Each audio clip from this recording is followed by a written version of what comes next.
नमस्कार, मैं हूं नीरज कुमार। वक्त हो गया है आज के ताज़ातरीन खबरों का।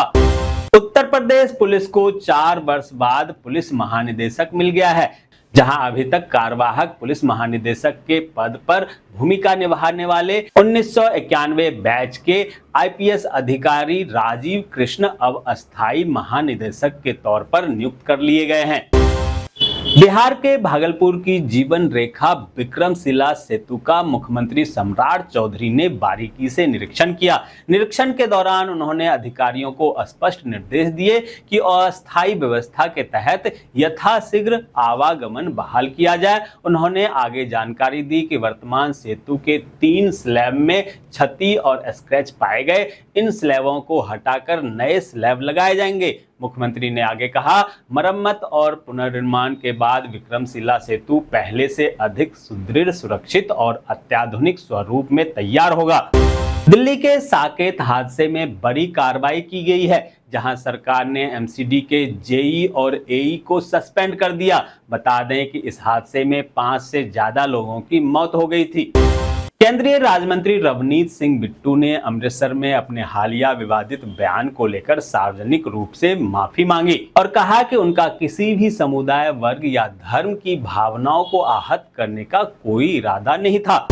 दोस्तों, आगे बढ़ने से पहले आपसे रिक्वेस्ट है कि अगर आपने अभी तक इस न्यूज को लाइक और कमेंट नहीं किया है तो प्लीज लाइक और कमेंट कर दीजिए, क्योंकि आपके लाइक और कमेंट का मैं कब से इंतजार कर रहा हूं। और जैसा कि आपको पता है कि कमेंट करने वाले लोगों के नाम हम न्यूज के लास्ट में बताते हैं, इसलिए न्यूज को लास्ट तक जरूर देखिए।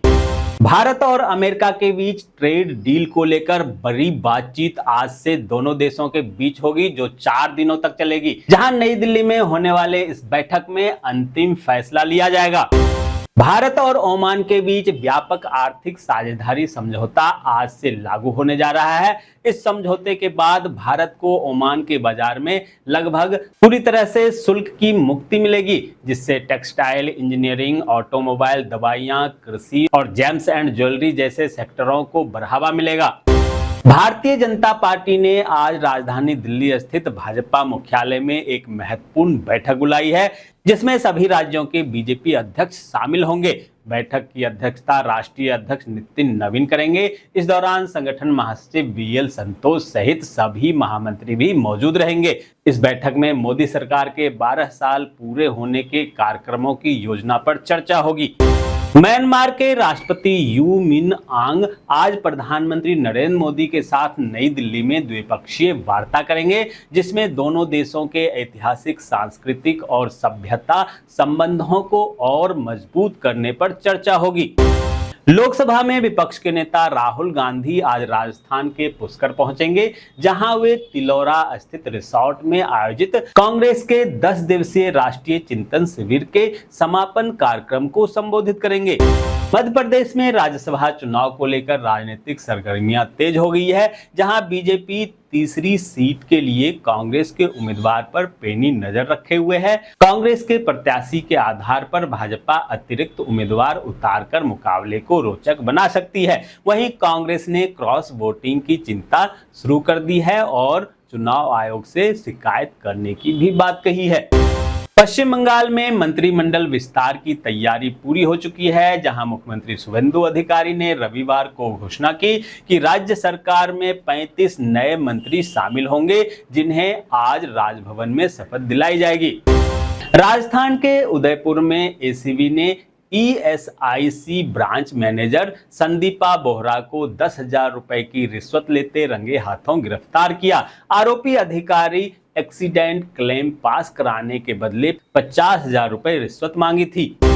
आईटीबीपी अकादमी मसूरी में रविवार को आयोजित भव्य दीक्षांत समारोह एवं शपथ ग्रहण समारोह में 133 नव दीक्षित अधिकारियों ने राष्ट्र सेवा एवं संविधान के प्रति निष्ठा की शपथ ली, जहां 18 से 50 सप्ताह तक चले कठोर आधार प्रशिक्षण को सफलतापूर्वक पूरा करने के बाद 132 सहायक सेनानी और 1 महिला उप सेनानी बल की मुख्य धारा में शामिल हुए।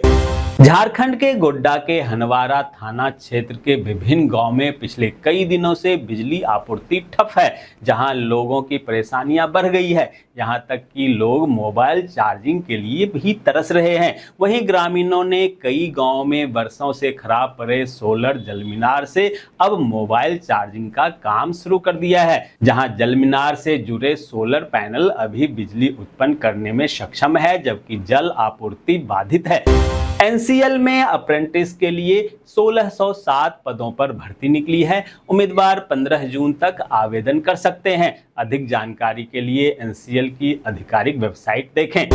तो ये थी आज की ताज़ातरीन खबरें। ऐसे ही खबरों से अपडेट रहने के लिए चैनल को सब्सक्राइब कीजिए, नोटिफिकेशन बेल को दबाइए, वीडियो को लाइक कीजिए और ज़्यादा से ज़्यादा शेयर कीजिए, ताकि आप और आपके जानने वाले रह सकें देश और दुनिया के तमाम खबरों से अपडेट।